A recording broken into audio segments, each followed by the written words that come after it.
आचार्य समंतभद्र विरचित रत्नकरण श्रावकाचार. तर सामायिक हे शिक्षाव्रत आपण बघत होतो.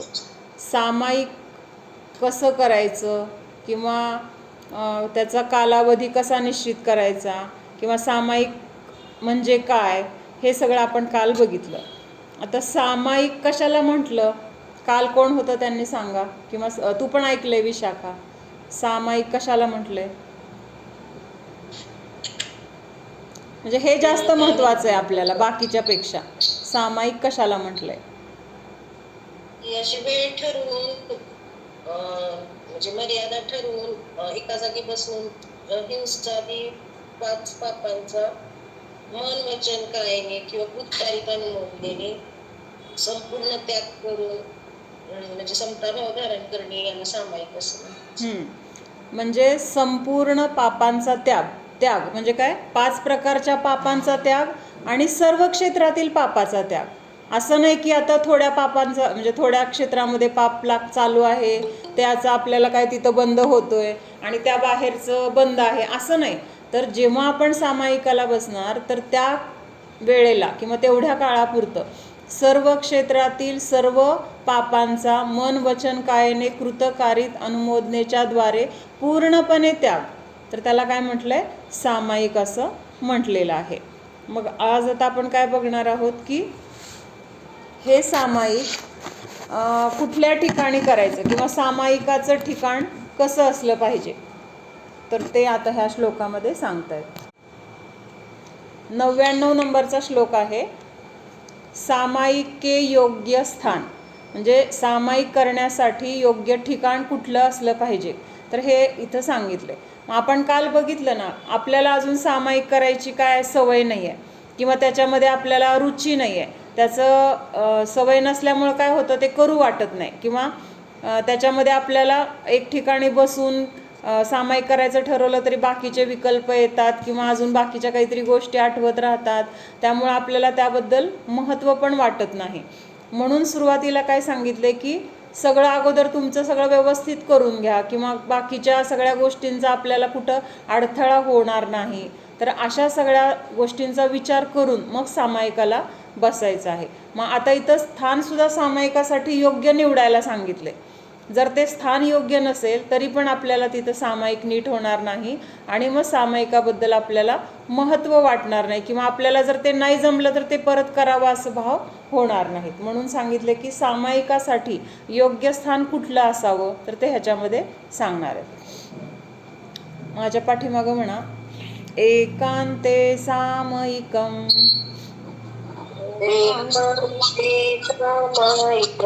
सामयिकम, सामायिक आपण म्हणतो पण इथं ह्याच्यामध्ये सामयिक हा शब्द घेतलाय. एकांते सामयिकम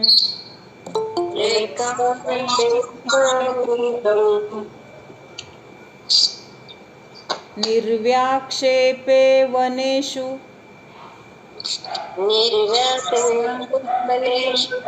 वास्तुषु च चैत्यालयेषु वापि च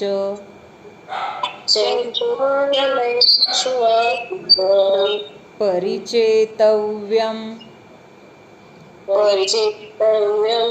प्रसन्नधिया.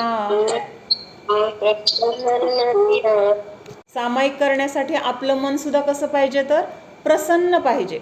जर आपलं बळजबरीने असेल किंवा आता करायला पाहिजे, नाविलाज आहे, ठरवलंय, असे कुठल्याही कारणाने जर आपण सामायिकासाठी बसलो तरी पण ते सामायिक म्हटलं जाणार नाही, तर ती एक काय झाली, बाह्य क्रिया म्हटली जाईल.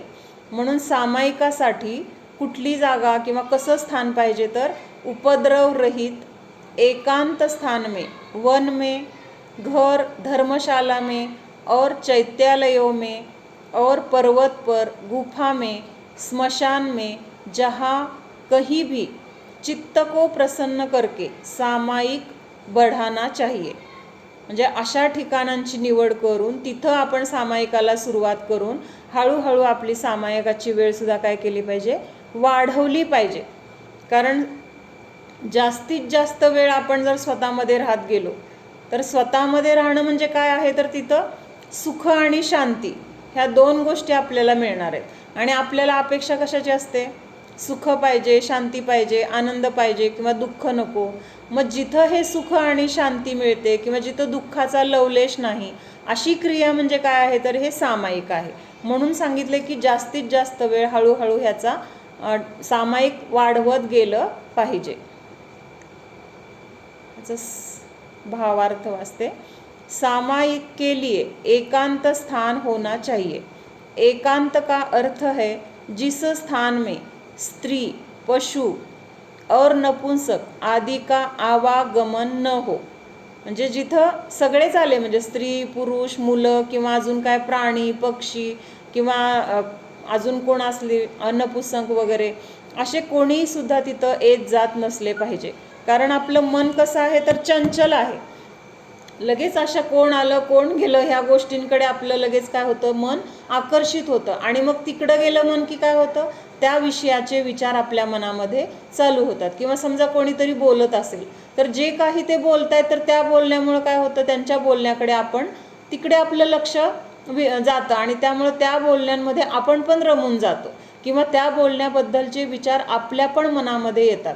मग हे सगळं टाळलं पाहिजे किंवा टळलं गेलं पाहिजे, तरच आपलं काय होणार आहे? सामायिकामध्ये लक्ष लागणार आहे. किंवा कोणी आपल्या जवळपास काहीतरी करत असेल तर ते करत असलं तर ते जे काही आवाज आहेत त्याच्याबद्दल किंवा ते करण्याच्या जी काही गोष्ट करत असतील त्या गोष्टीचे विचार मनामध्ये येणार, काही वास येणार किंवा ते जे काही चाललंय ते काय करतेत अशी उत्सुकता लागणार.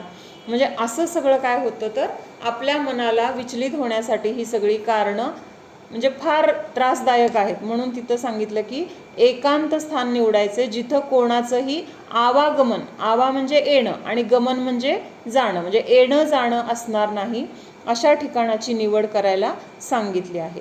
त्याच्यानंतर निर्व्याक्षेप म्हणजे काय? चित्त को व्याकुल करने वाले शीत, वायु तथा डास, मच्छर आदि की बाधा से रहित हो.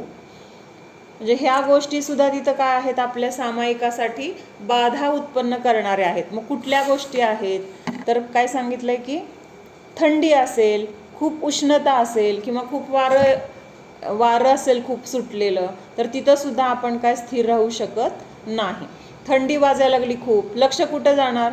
थंडी वाजते, काहीतरी पांघरून घेतलं असतं किंवा इथं उगीच बसलो, जिथं थंडी वाजत नाही तिथं बसलो असतो, असे विचार आपल्या मनामध्ये आपोआप चालू होतात. मग सामायिक कशाचं चालू आहे? आपलं शरीराचं किंवा जी काही प्रतिकूलता आहे त्या प्रतिकूलतेचं सामायिक तिथं आपलं तिकडे विचार गेले म्हणजे त्या गोष्टीचं आपण चिंतन करतोय. सामायिकमध्ये हेच आहे ना, आपण एका गोष्टीवर आपण चिंतन करायचंय किंवा स्वतःच्या आत्म्याला आपल्याला जाणायचंय. मग स्वतःला जाणायचं सोडून आपण बाहेरच्या गोष्टी जाणायला जातो.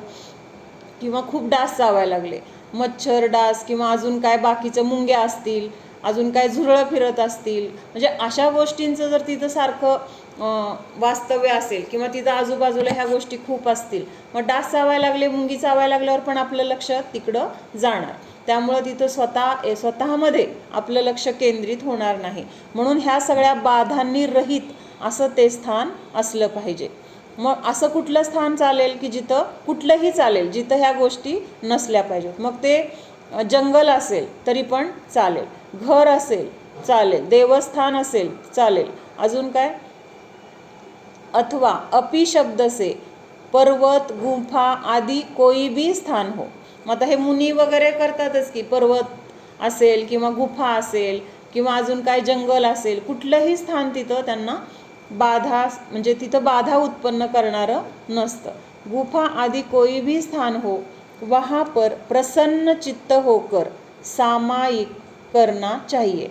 प्रसन्न धिया शब्द का प्रसन्ना अविक्षिप्ता धीर्यस्य सप्रसन्न धिस्तेन, इस प्रकार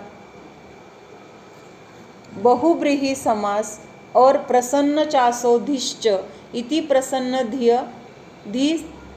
धीस्तया, इस प्रकार कर्मधारक धारय समास भी होता है. इस विशेष और हेतु को बतलाया है. म्हणजे प्रसन्न कुणाला म्हटलंय? तर जे विक्षिप्त नाहीत, म्हणजे जे विक्षिप्ततेने रहित आहेत. म्हणजेच काय आहे विक्षिप्तता? म्हणजे काय? वेगवेगळे विचार असतील मनामध्ये येणारे, किंवा आकुलता व्याकुलता असेल, काहीतरी जी गोष्ट आपल्याला अपेक्षित आहे, म्हणजे ध्यान करायचे किंवा सामायिक करायचे, तर ते सोडून बाकीच्या ज्या ज्या क्रिया असतील तर त्याला विक्षिप्त म्हटलं. मग त्या विक्षिप्ततेने रहित असा जो धीर असेल, धीर म्हणजे धैर्यवान, तर तोच काय आहे, प्रसन्न चित्तवाला म्हटला जातो. म्हणजे प्रसन्न धिया ह्या शब्दाचा अर्थ ह्यांनी सांगितलं की प्रसन्न चित्तवाला कोणाला म्हणायचं, तर त्याचंच चित्त प्रसन्न असेल. प्रसन्न म्हणजे आनंदी, समाधानी, किंवा ती गोष्ट करण्यामध्ये उत्साही. तर असं कोण असणार आहे की ज्याच्या मनामध्ये बाकीच्या कुठल्याही गोष्टीचे विकल्प नाही आहेत, किंवा कुठल्या गोष्टीची इच्छा नाही आहे, उलट त्या सगळ्या गोष्टींनी ते रहित असं मन आहे. आणि त्यामुळे तो कसा आहे, तर धैर्यवान म्हटलं आहे, किंवा बाहेरच्या सगळ्या गोष्टींना तो सोडू शकतोय. मग ह्याच्यामध्येच त्याची काय आहे, तर धीरता आहे. आणि त्यामुळं त्याचं मन कसं झालेलं आहे, ह्या सगळ्या गोष्टींनी चिंतेने रहित असल्यामुळं प्रसन्न आहे. तिथं त्याला कुठली आकुलता दुःख नाही, त्यामुळं त्याला आनंदी मन आहे, उत्साही आहे, किंवा त्या सामायिक करण्यामध्ये त्यामुळं त्याला रुची आहे. तर अशा प्रकारच्याला प्रसन्न चित्तवाला असं म्हटलेलं आहे. मग अशा प्रसन्न चित्ताने जिथं कोणाचं येणं जाणं नाही अशा ठिकाणी, मग ते कुठलंही ठिकाण असेल, घर, वन, स्मशान, किंवा मंदिर असेल, किंवा पर्वत वगैरे, अशा ठिकाणी पण तिथं सामायिक करण्यासाठी ते योग्य ठिकाण आहे असं म्हटलं जातं. म्हणजे हे फक्त ठिकाणासाठी सांगितलंय, म्हणजे ठिकाणं कुठली कुठली असायला पाहिजेत एवढं सांगितलंय. आता पुढच्या श्लोकामध्ये काय सांगितलंय, व्रत के दिन सामायिक का उपदेश. आता सामायिक कधी करायचं वगैरे हे सगळं ह्या श्लोकामध्ये सांगितलंय. 100 नंबरचा श्लोक आहे. व्यापार वैमनस्या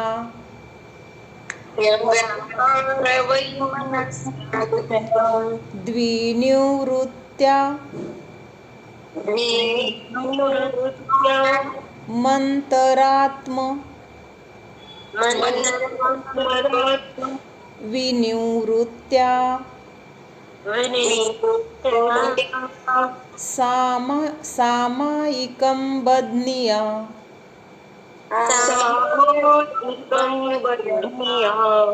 दुपवासे चैकभुक्ते वा.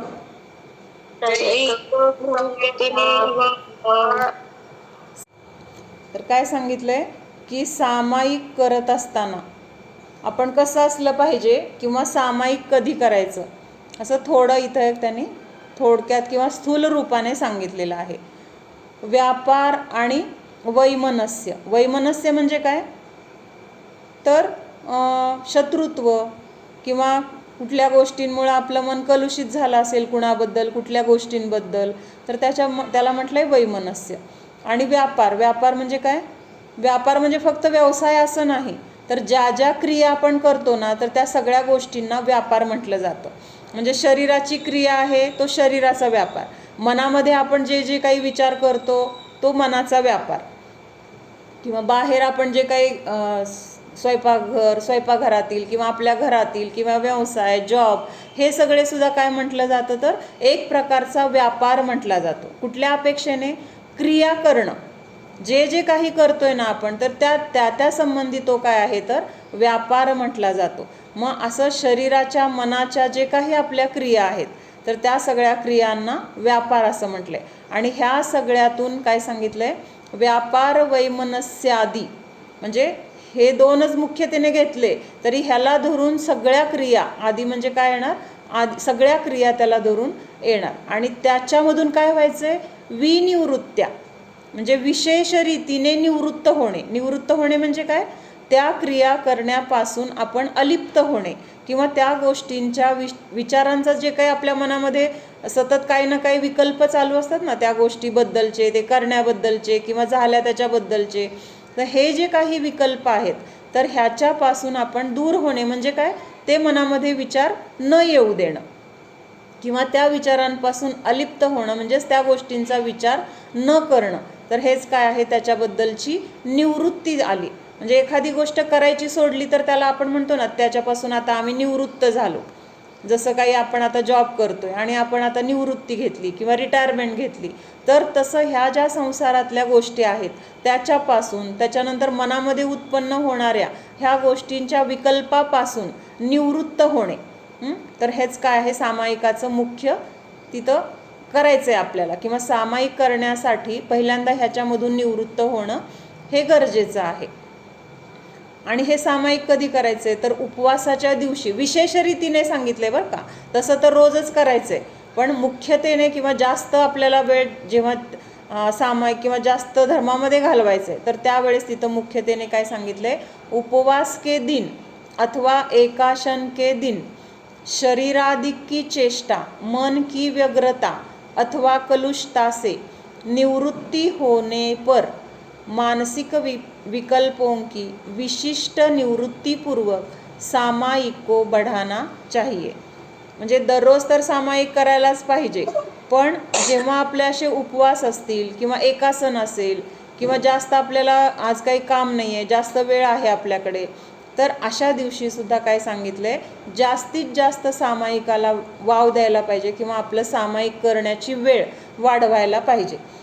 मग काय काय सांगितले सामायिक करायचे किंवा कुठल्या दिवशी करायचे, तर त्या दिवशी सामायिकाला बसताना आत्तापर्यंत आपण बाहेरचं बघितलं, शरीराची अवस्था कशी असली पाहिजे किंवा स्थान कुठलं असलं पाहिजे, मांडी कशी घालायची वगैरे वगैरे हे सगळं आपण बघितलं. मग आता त्याच्यापेक्षा पुढं जाऊन पुढची पायरी काय सांगितली की शरीराधिक चेष्टा. चेष्टा म्हणजे पण काय, इथं व्यापार शब्द आलाय ना वरती, तर चेष्टा म्हणजे क्रिया, ज्या ज्या आपल्या हालचाली असतील किंवा ह्या शरीराच्या द्वारे आपल्याला जे काही करू वाटते ते आपण करत असतो, तर ते काय आहे तर शरीराची चेष्टा किंवा शरीराच्या द्वारे केलेली क्रिया असं ते म्हटलेलं आहे. मग ही शरीराधिकच्या द्वारे म्हणजे शरीराच्या आश्रयाने आपण बाकीच्या वस्तू पण घेतो की नाही, त्याचं पण तिथं काय असतं तर त्या गोष्टी, म्हणजे आता स्वयंपाक करायचं आहे तर बाकीच्या गोष्टी आपण सगळ्या गोळा करतो, मग त्याच्यामध्ये आपण जे काही क्रिया करतो तर ती कशाच्या द्वारे केली, शरीराच्या द्वारे केली किंवा आपल्या हाताने आपण स्वतः केलं किंवा करायला सांगितलं, म्हणजे हे काय झालं तर शरीराधिक की चेष्टा. मग स्वतः शरीराने जरी केलं असलं तरी पण आजूबाजूच्या वस्तूंना किंवा गोष्टींना आपण त्याच्यासाठी त्या गोष्टी बनवण्यासाठी घेतो, म्हणून त्याच्यामध्ये ह्या सगळ्या गोष्टींचा समावेश आला.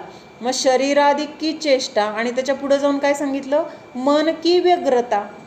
आता एकाग्रता म्हणतो, एकाग्रताच्या विरोधी अर्थशब्द कुठला आहे तर व्यग्रता. व्यग्रता म्हणजे काय, एकाग्रताचा अर्थ काय होतो की एका गोष्टीवर आपलं मन स्थिर राहतं किंवा एकाच गोष्टीचा आपण परत परत विचार करत राहतो, तर त्यावेळेस त्याला काय म्हणतो आपण एकाग्रता किंवा एकाग्र होणं असं म्हटलं जातं. मग एकाग्रता ही फक्त अभ्यासासाठी किंवा सामायिकासाठीच असंच होते का आपल्याकडून एकाग्रता, तर असं नाही. आपल्याला जी गोष्ट आवडत असते तर ती गोष्ट आपण मनापासून करतो किंवा त्याच्यामध्ये आपण अगदी तल्लीन होऊन ती गोष्ट करत असतो, तर त्यावेळेस आपण काय म्हटलं जातं की आपण त्या वस्तूमध्ये किंवा त्या क्रियेमध्ये तल्लीन आहोत, म्हणजेच तिथं आपण एकाग्र आहोत. म्हणजे एकाग्रता ही फक्त अभ्यास किंवा स्वतःच्या आत्म्यामध्ये ध्यानामध्ये आहोत तेव्हाच असते असं नाही आहे, तर संसारातली सुद्धा जी गोष्ट आपण आसक्तीने करतो किंवा आवडीने करतो, तर ती गोष्ट करत असताना किंवा ती गोष्ट भोगत असताना आपल्याला बाकीच्या सगळ्या गोष्टींचा तिथं काय पडतो, विसर पडतो. म्हणजेच काय झालं, आपण तिथं त्या गोष्टीमध्ये एकाग्र झालो. म्हणजे आता महत्त्वाचं सगळ्यात म्हणजे आपण एखादी आवडीची सिरियल आहे, म्हणजे ती आपण रोज बघतोय आणि आज एखादा मोठा महत्त्वाचा कुठला तरी त्याच्यामध्ये कुठल्या तरी एक महत्त्वाची घटना किंवा काहीतरी दाखवणार आहे, मग आपण ते बघत असताना त्याच्याशी किती एकरूप होतो. त्यावेळेस आपल्याला सगळ्या गोष्टींचा विसर पडलेला असतो की नाही. आपल्याला भूक लागली का, घरामध्ये कोण आलं आहे का, कुणाचं काय चाललं आहे का, काही आपल्याला तिथं ते मध्ये काही अडथळा आला तरी आपल्याला आवडत नाही, ए थांब जरा एवढी सिरियल मला बघू दे असं आपण म्हणतो. म्हणजेच काय झालेलं असतो तर त्या सिरियलमध्ये आपण एकाग्र झालेलो असतो किंवा जेवतोय आपण आणि आपल्याला आवडीचं सगळं जेवण आहे, मग ते जेवण करत असताना किंवा त्यावेळेस आपल्याला खूप भूक लागलेली आहे आणि आवडीचं जेवण मिळाले, मग ते जेवत असताना आपण कसं जेवतो, त्या जेवणाशी आपण एकरूप होतो, म्हणजे तिथं आपण एकाग्र होऊन जेवतो.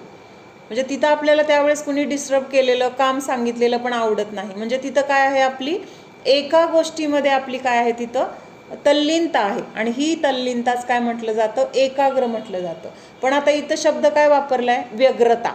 मग एकाग्रताच्या विरुद्ध काय आहे, व्यग्रता. मग इथं काय व्यग्रता म्हणजे काय आहे, तर आपल्या मनामध्ये एका वेळेस कितीतरी प्रकारचे आपण विकल्प करत असतो. म्हणजे मनामध्ये तिथं आपण फक्त एकाच गोष्टीचा विचार करतोय का, एक झालं की दुसरा विचार, दुसरा झालं की दुसऱ्या कुठल्या तरी दुसऱ्याच गोष्टीचा विचार, म्हणजे घरातला असेल, कधी काय शरीराचा असेल, कधी कुठल्या बाहेरच्या व्यक्तीचा असेल, कुठल्या क्रियेचा असेल, घडलेल्या घटनाचा असेल. म्हणजे अशा वेगवेगळ्या पद्धतीचे सगळे विचार आपल्या मनामध्ये असतात. म्हणजे आपलं लक्ष एका गोष्टीवर तिथं केंद्रित आहे का, नाही आहे. तिथं वेगवेगळ्या गोष्टीकडे आपलं मन केंद्रित आहे. म्हणजे एकावरून दुसऱ्यावर जाते, दुसऱ्यावरून तिसऱ्यावर जाते, पण विचार सतत काय आहेत, चालूच आहेत कुठले ना कुठले. मग एका वेळेस तिथं एवढे सगळे विचार असतात, किंवा एका वेळेस म्हणजे एका मनामध्ये, आणि एक झालं की दुसरा, दुसरा झाला की तिसरा, म्हणजे सतत असे विचार असतात. म्हणून तिथं काय म्हटलंय, अनेक विचार आहेत मनामध्ये आपल्या. आणि ह्या अनेक विचारांनाच काय म्हटलंय, मनाची व्यग्रता म्हटलंय. म्हणजे मन एका गोष्टीचा तिथं विचार करतंय का, नाही. संसारातल्या 100 गोष्टी असतील, त्या प्रत्येक गोष्टीचा कुठल्या कुठल्या गोष्टीचा कधी विचार येईल आपल्या मनामध्ये, किंवा कुठल्या गोष्टीला आपण कधी आठवण त्याचा विचार करत बसू, ह्याचं काही आपल्याला म्हणजे त्याच्याकडे आपलं लक्ष नसतं. पण मनाचं कार्य आपलं सतत चालू आहे. कुठलं चालू आहे, तर वेगवेगळ्या विषयांचा तिथं विचार करत राहणं, किंवा त्या गोष्टीचं चिंतन करत राहतं मन आपलं. म्हणून तिथं काय म्हटलंय, मनाची व्यग्रता. मग आपल्याला सामायिक करायचंय म्हणजे काय करायचंय, ह्या व्यग्रतेला सोडल्याशिवाय आपलं मन आपल्या स्वतःच्या जीवावर किंवा आपल्या स्वतःच्या आत्म्याचं आपल्याला चिंतन करायचंय, तर तिथं एकाग्र होऊ शकणार नाहीये. आपल्याला एकाग्र व्हायचंय. एकाग्र व्हायचंय म्हणजे काय, तर एकाच विषयाचं चिंतन करायचंय आता. पण आता आपल्या मनामध्ये काय आहेत, तर बाकीचे सगळे विकल्प आहेत.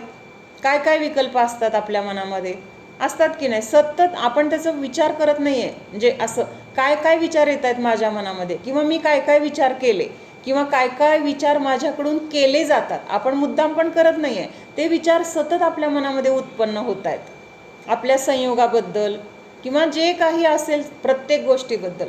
तर हे सगळे विकल्प म्हणजेच काय आहे, तर त्या मनाची व्यग्रता म्हटले. कारण त्या मनाला वेगवेगळे विषय आहेत तिथं विचार करण्यासाठी, एकच विषय नाही आहे. आणि आता आपल्याला काय करायचं आहे, एकाच विषयामध्ये आपल्याला एकाग्र व्हायचे किंवा तिथं तल्लीन व्हायचे. मग त्यासाठी पहिल्यांदा हे सगळे जे विकल्प आहेत, तर ते विकल्पापासून निवृत्त व्हायचे आपल्याला. म्हणजे ते विकल्प मनामध्ये येऊ नये ह्याची काळजी घ्यायची आहे. तरच मग आपलं मन काय होणार आहे, आपल्या अपेक्षित आपल्याला पाहिजे त्या विषयावर आपण एकाग्र करू शकणार आहे. आणि बाहेरच्या गोष्टीमध्ये एकाग्र व्हायची तर आपल्याला सवय आहे. म्हणजे ज्या गोष्टी आपल्या आवडीच्या आहेत किंवा ज्या गोष्टी आपल्याला चांगल्या वाटतात, तर त्याच्यामध्ये आपण एकाग्र होऊ शकतो.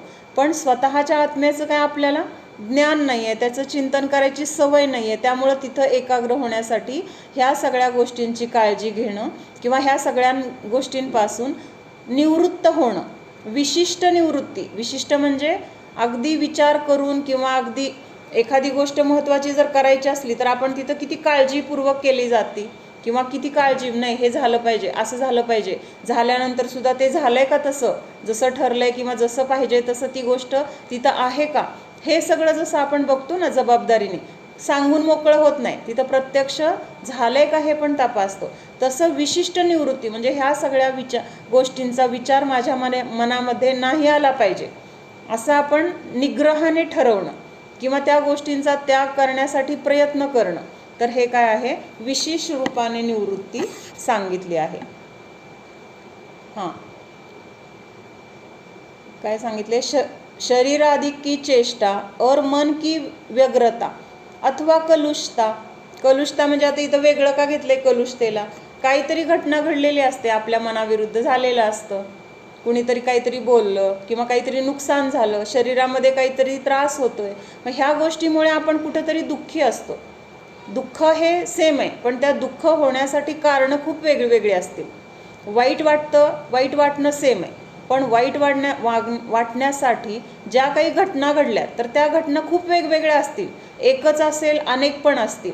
मग ह्या सगळ्या गोष्टींमुळं आपलं मन काय आहे, तिथं दुःखी आहे किंवा रागीद्वेषी आहे. म्हणजेच काय आहे तर ते कलुषित आहे. कलुषित म्हणजे तिथं शांतता नाही आहे, काहीतरी मिसळल्यानंतर सगळं ते कसं बेचव होतं किंवा काय होतं, जे मूळ स्वभाव आहे, मूळ स्वरूप आहे ते न राहता त्याच्यामध्ये बाकीच्या गोष्टींची मिसळ झाली, म्हणजे तिथं ते काय झालं तर प्युरिटी राहिली नाही किंवा शुद्धता राहिली नाही. म्हणून तिथं काय झालं, मनामध्ये कलुषता निर्माण झालेली आहे. आणि अशा कलुषतेमध्ये सुद्धा आपल्याकडून ध्यान होणार का? नाही होणार. मग चिंतन काय होणार? ज्या गोष्टीमुळे आपल्याला वाईट वाटलेलं आहे, किती जरी मनाला मग सांगायचं अगोदर, म्हणजे आपण असा प्रयत्न केला तरी परत परत त्याच गोष्टी आठवत राहतील. म्हणून ह्या गोष्टींच्या बद्दलचा जे काही राग, द्वेष, इष्ट अनिष्ट हा जो भाव आहे, तर तो भाव नष्ट होण्यासाठी प्रयत्न केला पाहिजे. आणि तो सुद्धा कसा केला पाहिजे? विशेषपूर्वक, म्हणजे विशिष्ट प्रयत्नाच्या द्वारे. सहज होणार नाही आहे. का नाही होणार सहज? तर आपल्याला ह्याच गोष्टी करायची सवय आहे ना अनादिकाळापासून. मग जी सवय नाही ती सवय करण्यासाठी पहिल्यांदा ही सवय आहे ती ज्या चुकीच्या सवयी आहेत तर त्या मोडाव्या लागतील. त्या चुकीच्या सवयी मोडल्याशिवाय चांगली सवय आपल्याला लागणार नाही. म्हणून त्या सवयी मोडण्यासाठी आपल्याला विशेष प्रयत्न करायचे. म्हणून तिथं सांगितलं की ह्या सगळ्या गोष्टींपासून विशेष निवृत्ती घ्यायला सांगितलेली आहे. कलुषता से निवृत्ति पर मानसिक विकल्पों की विशिष्ट निवृत्तीपूर्वक सामायिक को बढ़ाना चाहिए. म्हणजे असं ह्या सगळ्या शरीराची क्रिया, मनाची ही सगळी व्यग्रता, त्याच्यानंतर जे काही कलुषता असेल, कोणाबद्दल रागद्वेष मनामध्ये उत्पन्न होत असतील, कुठल्या गोष्टीबद्दल वाईट वाटलं असेल, तर ह्याचं सगळ्यांची विशेष निवृत्तीपूर्वक काय करायला पाहिजे तर सामायिकासाठी वेळ वाढवली पाहिजे किंवा सामायिक करण्यासाठी प्रयत्न केला पाहिजे. सामायिक की वृद्धी किन भावों से करे, म्हणजे हे सामायिक आपल्याला जे काही करायचे किंवा वाढवायचे तर ते कुठल्या भावांच्या द्वारे करायला पाहिजे. इसके उत्तर स्वरूप में बतलाते हैं कि व्यापार शरीर की चेष्टा और वैमनस्य मन की व्यग्रता अथवा चित्त की कलुषता से रहित होकर मानसिक विकल्पों को विशेष रूप से हटाते हुए उपवास अथवा एकाशन के दिन विशेष रूप से सामायिक को बढ़ाना चाहिए. म्हणजे समजा आपण रोज करतोय, अर्धा तास करतोय, पाऊण तास करतोय, मग असं एकासन आहे, उपवास आहे, तर त्या दिवशी त्याची वेळ वाढली पाहिजे. मग 1 तास असेल, 1.5 तास असेल, किंवा दिवसातून 3 वेळा आपण करत असेल तर त्यावेळेस 4 वेळा केलं, आणखीन 5 वेळा केलं. म्हणजे जसं जसं आपल्याला मध्ये थोडासा गॅप घेऊन जर आपल्याला शक्य असेल तर तिथं ते वाढवायला पाहिजे असं सांगितलंय. यहाँ पर चकार से उससे अन्य समय का भी ग्रहण होता है, अर्थात उपवास और एकासन के सिवाय अन्य दिनों में भी सामायिक को बढ़ाना चाहिए. म्हणजे फक्त उपवास आणि एकासन असेल किंवा व्रत असेल त्या दिवशी सामायिक करायचं असं नाही आहे. तर काय सांगितलंय? विशेष रीतीने त्या दिवशी जास्त करायला सांगितलंय, पण बाकीच्या दिवशी पण सामायिकाची वेळ वाढवायला पाहिजे असं सांगितलंय. समजलं? हे थोडंसं अवघड वाटलं का आत्ताचं? समजलं ना? म्हणजे कसं निवृत्त व्हायचंय, कशापासून निवृत्त व्हायचंय. पुढचा श्लोक बघूया. प्रतिदिन सामायिक का उपदेश. आता रोज सामायिक केलं पाहिजे असा उपदेश आपल्याला सांगतायत. 101 नंबरचा श्लोक आहे. सामयिकं प्रतिदिवसम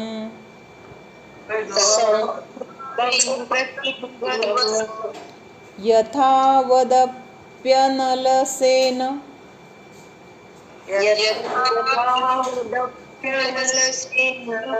चेतव्यं व्रतपंचक परिपूर्ण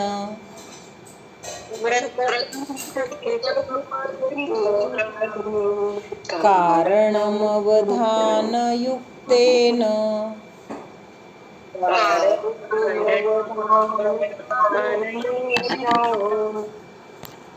सामायिक कधी केलं पाहिजे तर प्रतिदिवसम, म्हणजे प्रत्येक दिवशी, म्हणजेच दररोज हे सामायिक केलं पाहिजे.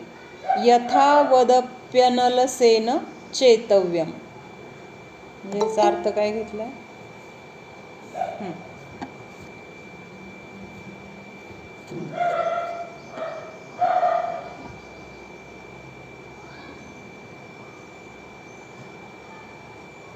यथावद म्हणजे जसं सांगितलं आहे त्या पद्धतीने हे सामायिक केलं पाहिजे. त्याचा अर्थच वाचते. हिंसा, त्याग आदि 5 व्रतों की पूर्ति का कारण सामायिक, आलस्य से रहित और चित्त की एकाग्रता से युक्त पुरुष के द्वारा प्रतिदिन शास्त्रोक्त विधि के अनुसार बढ़ाया जाना चाहिए. म्हणजे काय सांगितलंय की हे सामायिक कशासाठी करायचे, तर जे काही आपण 5 पाप ह्यांचा त्याग केलेला आहे, हिंसादी जे काही 5 पाप आहेत तर त्याचा त्याग करून 5 प्रकारची व्रत धारण केलेली आहेत. तर त्या 5 व्रतांची पूर्णता कशामध्ये आहे, तर हे सामायिक करण्यामध्ये आहे. म्हणजे व्रत तर धारण केली, पण जर आपण सामायिक केलं नाही तर ती व्रत अपूर्ण म्हटली जातात. का अपूर्ण म्हटली जातात, तर सामायिकाला एवढं महत्त्व का आहे की बाहेरची व्रत तर घेतली आहेत, सगळ्या 5 प्रकारच्या पापांचा तर त्याग केला आहे, मग तरी पण सामायिक करणं का गरजेचं आहे, किंवा सामायिक नाही केलं तर तिथं व्रतांना अपूर्ण का म्हटलंय. तर याचं कारण म्हणजे काय आहे, व्रत म्हणजे काय आहेत, तर बाह्य क्रिया आहेत. शरीराच्या द्वारे ज्या काही क्रिया होतात आणि त्या क्रियांच्या द्वारे जी काही हिंसा, विराधना किंवा जी बाकीची सगळी पापं सांगितली आहेत तर ती पापं होत आहेत, तर त्या पापांचा तर तिथं त्याग झाला. पण ह्या सगळ्या बाहेरील क्रिया असल्यामुळं तिथं आपल्या स्वतःच्या आत्म्याचा कुठं काय विषय आहे. ह्याची हिंसा होऊ नये, मला कुणाला फसवायचं नाही आहे, मला कुणाची चोरी करायची नाही आहे, मला कुशील सेवन करायचं नाही आहे, किंवा मला परिग्रह वाढवायचा नाही आहे, किंवा आहे त्या परिग्रहामध्ये सुद्धा मला कमी करायचं आहे, असं हे सगळं काय झालं, विचार बाहेरच्या गोष्टींमध्ये झाले. म्हणजे हे 5 प्रकारची जी पापं आहेत त्याचा त्याग करणं, किंवा त्याचा त्याग करण्यासाठी आपण जे काही व्रत घेतो किंवा आपण जे काही मर्यादा करतो परिग्रहाची वगैरे, तर ती सगळी बहिरंगातून दिसते ना. म्हणून व्रत हे नेहमी शरीराच्या आश्रयाने केलं जातं, असं म्हणून त्याला बहिरंग तपामध्ये घेतले. मग ही सगळी व्रत म्हणजे काय आहेत, बहिरंग तप आहे. आणि आपल्याला महत्त्वाचं कुठलं आहे, अंतरंग तप महत्त्वाचं आहे. मग अंतरंग शुद्धीसाठी किंवा अंतरंग तपासाठी महत्त्वाचं काय आहे, तर सामायिक महत्त्वाचं आहे. आणि जोपर्यंत आपण स्वतःला जाणत नाही, किंवा सामायिक म्हणजे काय, सगळं हे जे जसं आहे तसं जाणणं, किंवा स्व काय आणि पर काय ह्याचं चिंतन करणं, किंवा संसाराचं स्वरूप जाणणं, ह्या संसारामध्ये जे जे काही आहे तर ते सगळं कसं दुःखाला कारण आहे, किंवा संसारामध्ये किती दुःख आहे त्या दुःखाचं वर्णन किंवा त्याचं चिंतन करणं, शरीराचं चिंतन करणं, शरीर कसं आहे, रोग आहे त्याच्यामध्ये किंवा ते नाशवंत आहे, हे सगळं चिंतन करण्याचं बळ आपल्याला कुठं मिळणार आहे, ह्या सामायिकामधून मिळणार आहे. किंवा ह्या सामायिकामध्ये हे चिंतन झाल्यानंतर बहिरंग तप आपल्याकडून सहज होणार आहे. म्हणजे बहिरंग तपासाठी पहिल्यांदा अंतरंग आपल्या भावना महत्त्वाच्या आहेत, आणि त्या भावना ह्या सामायिकाच्या द्वारे किंवा ह्या चिंतनाच्या द्वारे आपल्यामध्ये प्रकट होणार आहेत किंवा त्याची वृद्धी होणार आहे. म्हणून पहिल्यांदा सांगितले की ह्या सामायिकाला किंवा ह्या व्रतांची पूर्णताला हे सामायिकच कारणीभूत आहे, तरच ते व्रतांची पूर्णता झाली असं म्हटलं जातं. मग हे सामायिक इतकं महत्त्वाचं आहे. मग ते सामायिक कसं केलं पाहिजे, तर आलस्य से रहित और चित्त की एकाग्रता से युक्त पुरुष के द्वारा प्रतिदिन शास्त्रोक्त विधि के अनुसार बढ़ाया जाना चाहिए. म्हणजे आता इथंपर्यंत सामायिकाचं तर बघितलं की सामायिक महत्त्वाचं का आहे, किंवा त्याची व्रतांची पूर्णता ह्या सामायिकामुळं आहे, त्यामुळे ह्या सामायिकाला काय आहे, महत्त्व आहे. मग हे सामायिक कसं केलं पाहिजे, तर आळसाने रहित होऊन केलं पाहिजे. म्हणजे आता आपल्याला कंटाळा आलेला आहे आणि तरी पण आपण नियम केला आहे ना, मग आता सामायिक करायला बसायचे, बाबा रोजचा माझा नियम आहे, मग आता तेवढा वेळ डोळे झाकून बसायचं, काहीतरी आठवलं, हां हे ते बाकीचे विचार पण आहेत, आणि तेवढा वेळ पूर्ण झालं की झालं सामायिक. तर ह्याला सामायिक म्हटलं जात नाही. किंवा आळस आलाय, जाऊ द्या आता सामायिक अर्ध्या तासाच्या ऐवजी 10च मिनटं करूया, हे पण काय झालं, आळसामुळं तिथं सामायिकामध्ये आपण वेळ कमी केली किंवा कधी केलंच नाही आळसाच्या द्वारे. तर असं सामायिक टाळणं किंवा आळसाने सामायिक सोडणं हे चुकीचं आहे. म्हणून सांगितलं की आळसाने रहित होऊन चित्त की एकाग्रता से युक्त. मग चित्ताची एकाग्रता करण्यासाठी आपण वरच्या श्लोकामध्ये बघितलं होतं की सगळे काय काय विषय कशा आहे सगळे सोडायचे आहेत, किंवा बाकीचे ज्या गोष्टींमुळे आपल्याला त्रास होतो असे ठिकाणं सोडायचे आहेत. अशा सगळ्या गोष्टींना सोडून एकांतामध्ये आपल्याला सामायिकाला बसायचं आहे. म्हणजे ते सगळी कारणं बाहेरची कशासाठी सांगतायत, ह्या सगळ्या गोष्टी करायला गरजेच्या का आहेत, तर ते सगळं जोडल्याशिवाय किंवा गोळ्या केल्याशिवाय किंवा हा सगळा विचार करून सामायिकाला बसल्याशिवाय आपल्याकडून व्यवस्थित किंवा शांत चित्ताने एकाग्रपणे सामायिक होणार नाही. म्हणजे त्या एकाग्रतेसाठी ही बाहेरच्या गोष्टींची पण महत्त्वाची, म्हणजे त्यांची पण तेवढी महत्त्व आहे त्या गोष्टींना, म्हणून त्या गोष्टी अगोदर करायला सांगितल्यात. मग त्याच्यामध्ये महत्त्वाचं चित्ताची एकाग्रता पण आहे. आणि परत काय सांगितलंय, आता पुरुषकेद्वारा लिहिलं इथं, असं जे एकाग्र आहेत किंवा हे सगळे आळसाने जे रहित आहेत अशा पुरुषांच्या द्वारे असं सांगितलंय. मग पुरुषांच्या द्वारे म्हणजे आपण नाही का करायचं, मग असं वाटू शकतं आपल्याला, वाटू शकतं ना. पुरुष शब्द का दिलाय तिथं, तर पुरुष शब्द कुठल्या अर्थाने घ्यायचा इथं आपल्याला, की जो प्रयत्न करतो किंवा पुरुषार्थ करतो तर त्याला पुरुष म्हटलंय. म्हणजे ती स्त्री पण असेल, पुरुष पण असेल, मुलं पण असतील, मुनी पण असतील, कोणी पण असेल, जो जीव काय सांगितलं, जो जीव पुरुषार्थ करतो. पुरुषार्थ करतो म्हणजे काय, प्रयत्न करतो, योग्य प्रयत्न करतो, ती गोष्ट मिळवण्यासाठी धडपड किंवा आतून तिथं काय आहेत, भाव आहेत, मला ती गोष्ट मिळवायची आहे, मला त्या गोष्टीपर्यंत पोहोचायचं आहे, मला त्या गोष्टीला जाणून घ्यायचं आहे, असं आतून जी तीव्र इच्छा आहे किंवा तीव्र भाव आहेत, तर त्या भावनेने मग तो जीव काय करणार, तिथं प्रयत्न करणार. आणि असा प्रयत्न करणारा जीव त्याला तिथं काय म्हटलंय, पुरुष म्हटलंय. म्हणजे ज्याच्याद्वारे पुरुषार्थ केला जातो तर तो कोण आहे, पुरुष आहे. म्हणजे पुरुष पर्याय प्राप्त झाली म्हणून त्याला पुरुष म्हटलं असं नाही. जो पुरुषार्थ करतो किंवा ज्याला स्वतःचं जे काही मिळवायचंय, जे काय ध्येय आहे, तर ते ध्येय मिळवण्यासाठी तो मनापासून किंवा तिथं परिपूर्ण होऊन तिथं पूर्ण समर्थन किंवा तिथं त्याचे योगदान आहे, तर अशा ठिकाणी जो प्रयत्न करतो त्याला तिथं पुरुष असं म्हटलेलं आहे. म्हणजे प्रत्येक जीवाला हा शब्द लागू पडतो, कारण प्रत्येक जीव असा पुरुषार्थ करणार आहे, सामायिक करणारा प्रत्येक जीव असा पुरुषार्थ करणार आहे, म्हणून तिथं त्या जीवाला पुरुष असं म्हटलं गेलं. आणि प्रतिदिन शास्त्रोक्त विधी के अनुसार बढ़ाया जाना चाहिए. आता शास्त्रोक्त विधी म्हणजे काय, तर सामायिकाला बसल्यानंतर सुरुवात कशी करायची, मग चिंतन काय काय करायचं, म्हणजे हे सगळं जी काही सुरुवातीपासूनची क्रिया आहे तर त्या क्रियेला काय म्हटलंय, मग विधी म्हटलेलं आहे. कुठल्या वेळेला करायचं किंवा कसं बसून करायचं, त्याच्यामध्ये काय काय चिंतन करायचं, ह्या सगळ्या गोष्टी कशा आहेत तर शास्त्रामध्ये सांगितलेल्या आहेत आणि एका पद्धतीने सांगितलेल्या आहेत. म्हणजे त्याची सुद्धा काय आहे, एक ठराविक पद्धत आहे, म्हणून तिथं त्याला शास्त्रोक्त विधी असं म्हटलेलं आहे.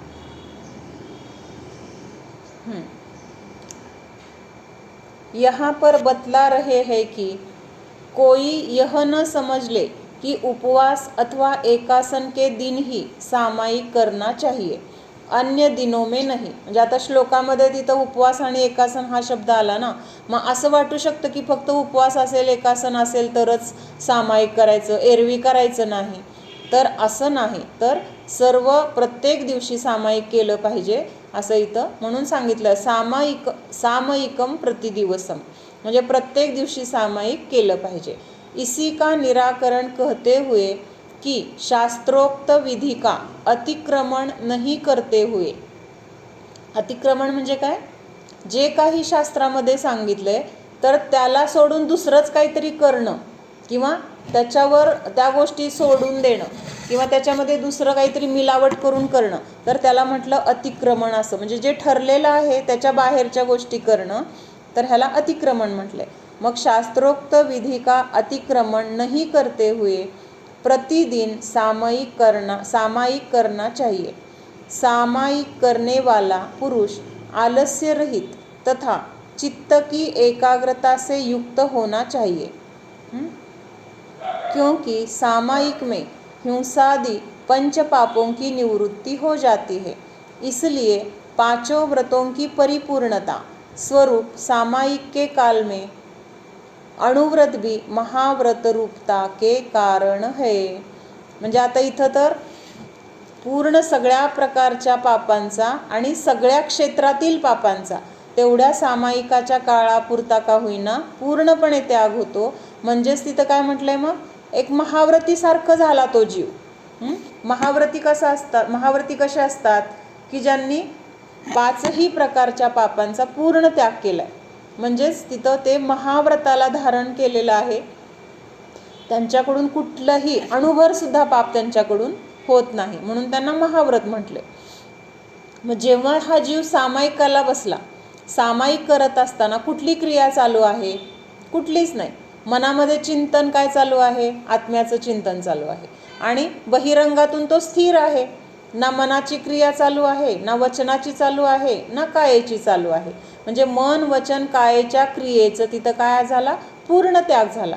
आणि ह्या मन वचन कायेच्या द्वारेच आपल्याकडून पाचही पाप घडतात. ज्याच्याद्वारे हे पाप घडतात ते दारच बंद आहेत. जे दरवाजे आहेत त्याच्यातून ही पाच पापं येत आहेत किंवा कर्म येत आहे, तर ते येण्याची ठिकाणं जर बंद झाली तर तिथं काय झालं?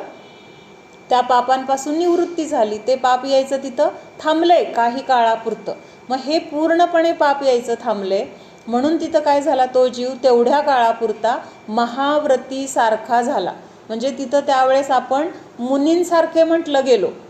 म्हणजे इतकं महत्त्व आहे. म्हणजे प्रत्यक्षात जरी आपण दीक्षा घेऊ शकत नाही, आपली आत्ता शक्ती नाही, किंवा ह्या काळामध्ये तेवढं आपलं सहनन नाही, किंवा आपल्याला तेवढे भाव नाही आहेत, किंवा तेवढी दृढता नाही आहे, तर आपण कमीत कमी सामायिक करून तेवढ्या काळासाठी तरी आपण महाव्रती होऊ शकतो.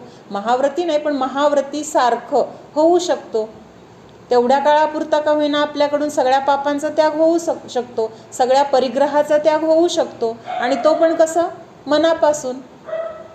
म्हणजे कधी कधी ही पण खंत असते की बाबा घ्यायला पाहिजे दीक्षा, पण असलं सगळं वातावरण आहे बाहेर, किंवा आता शक्यच नाही, किती अवघड आहे सगळं. धर्मपालन करायचं म्हटलं तर आजूबाजूला तेवढी अनुकूलता पण पाहिजे. मग ती अनुकूलता नसेल तर आपल्याला अवघड होतं ना सगळं, किंवा आपली शरीराची तेवढी शक्ती नाही, काही आजार आहेत, त्या आजारामुळं किंवा त्या शरीराच्या अस्थिरतेमुळं आपल्याला सगळा त्याग करणं शक्य नाही. 1 तासापुरता, पाऊण तासापुरता, 15 मिनिटाकरता आपण तेवढा त्याग करू शकतो. तेवढं काय आपल्याला अवघड नाही आहे. म्हणून तिथं हे सामायिक करणं काय आहे तर महाव्रतासारखं म्हटलं आहे. तेवढ्या काळापुरता का होईना आपण महाव्रतीसारखे म्हटलं जातो. म्हणून तिथं काय म्हटलंय कि इस काल में अणुव्रत भी महाव्रत रूपता के कारण है. किंवा महाव्रताला पण तिथं आपल्याला मनामध्ये सामायिक केल्यानंतर महाव्रत धारण करू शकतो, ही तिथं दृढता पण आपल्याला हळूहळू येऊ शकते. म्हणजे हळूहळू आपण सामायिक करायला सुरू केलं, सामायिक करण्याची वेळ वाढवत गेलो, तर त्याच्यातून आपल्याला ही मनामध्ये दृढता येते ना, अरे मी त्याग करण्यासाठी माझ्यामध्ये तेवढी शक्ती आहे, किंवा तेवढं सामर्थ्य आहे माझ्यामध्ये, किंवा ते विश्वास आपल्याला येतो की तेवढा वेळ त्याग केलाय ना, म्हणजे मी सगळा पण त्याग करण्याची माझी तयारी होऊ शकते. भले आत्ता नाही, पण हळूहळू मी त्या स्टेजला पण जाऊन पोहोचू शकतो. हा विश्वास आपल्याला कधी येणार? ती गोष्ट केल्यानंतर येणार. आपल्याला एखादी गोष्ट आपण आधी कधीच एखादी गोष्ट केलेली नाही आहे, तर ती गोष्ट करताना आपल्याला काय भीती असते की नाही, मला जमेल का नाही, शक्यच नाही. आपण यूट्यूबला खूप गोष्टी बघतो, पण प्रत्यक्षात करेपर्यंत आपल्याला काय असतं? भीती असते मनामध्ये की त्यांनी केलं तसं मला जमेल का नाही. पण जेव्हा आपण करतो, केल्यानंतर काय विश्वास येतो? सोपं आहे, मी पण करू शकतो, करू शकते, असा तिथं विश्वास आपल्याला येतो. मग तसं सामायिक करायला सुरू केल्यानंतर, किंवा सामायिक करत करत आपण त्याची वेळ वाढवत गेलो, तर आपल्याला हा विश्वास पण येतो की आपण महाव्रताला पण धारण करू शकतो. म्हणजे ती पण योग्यता माझ्यामध्ये आहे, फक्त अजून थोडं त्याला काय द्यायला पाहिजे? बळ द्यायला पाहिजे, किंवा अजून थोडंसं वाढवत गेलो तर एक दिवस मी पण मुनी होऊ शकतो. हा विश्वास आपल्याला ह्या सामायिकामधून येतो.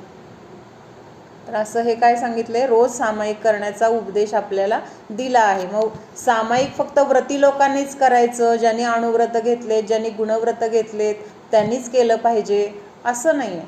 तर आपल्या भूमिकेमध्ये आपण सुद्धा 10 मिनिट, 15 मिनिट, अर्धा तास आपण हे सामायिक केलं पाहिजे किंवा ध्यान केलं पाहिजे. म्हणजे आता आपल्याला थोडी थोडी सवय झाली की नाही, ध्यान काय करायचं असतं किंवा कसं करायचं असतं. मग तेवढा वेळ बसून आपण प्रयत्नपूर्वक त्या गोष्टीचं चिंतन करण्याचा जरी प्रयत्न केला, 12 भावना तर सगळ्यांच्या पाठ असतात, तर त्या 12 भावनांचा अर्थ पण आपल्याला माहीत असतो. कारण अगदी सोप्या भाषेत आहेत, कितीतरी 12 भावना आहेत प्रत्येक कवीनी लिहिलेल्या, पंडितांनी वगैरे असं. तर त्या प्रत्येक भावनांचं आपण जर असं एका एका भावनेचं जरी आपण चिंतन करत राहिलो तर ते आपलं सामायिक सहज होऊन जातं. म्हणजे इतक्या सुंदर त्या 12 भावनांचे शब्द आहेत, त्याच्यातला भाव आपल्याला तिथं चिंतनाच्या द्वारे फक्त समजून घ्यायचं आहे, मग झालं सामायिक. असं काय अवघड असं तिथं नाही. म्हणून हे सामायिक आपण प्रयत्न करायचा आहे सगळ्यांनी की 10 मिनटं तरी दररोज सामायिक करायचं, किंवा 10 मिनटं तरी दररोज असं ह्या सगळ्या गोष्टींचा मला त्याग करून बसायचे. बघू हे सगळं माझं, हे सगळं माझं नाही आहे असा विचार करून आपण 10 मिनटं बसूया असं आपण जर स्वतःला सांगितलं तर प्रयोग करायला काय हरकत आहे. प्रयोग केल्यानंतरच आपल्याला कळणार आहे ना नक्की काय आहे, आणि मग त्यावेळेस आपल्याला हलकं वाटेल. चला हे काय नाही आहे ना माझं, म्हणजे ह्याचं काय करायचं आहे, हे काय कसं झालं, असं का झालं, असं व्हायला पाहिजे, हा सगळा विषयच तिथं संपतो. म्हणून 10 मिनिट तरी ह्या सगळ्यापासून मी वेगळा आहे असं चिंतन करत तिथं रोज सामायिकाची स्वतःला सवय लावायची. तर आत्ता सांगते उद्याचा नियम. उद्या सगळ्यांनी 10 मिनिट, 15 मिनिट, ज्याला जेवढं शक्य आहे, कमीत कमी 10 मिनिट, जास्तीत जास्त किती पण वेळ सामायिक करायचं. उद्याचा हा नियम आहे. कोणीतरी मी टाकते ग्रुपवर,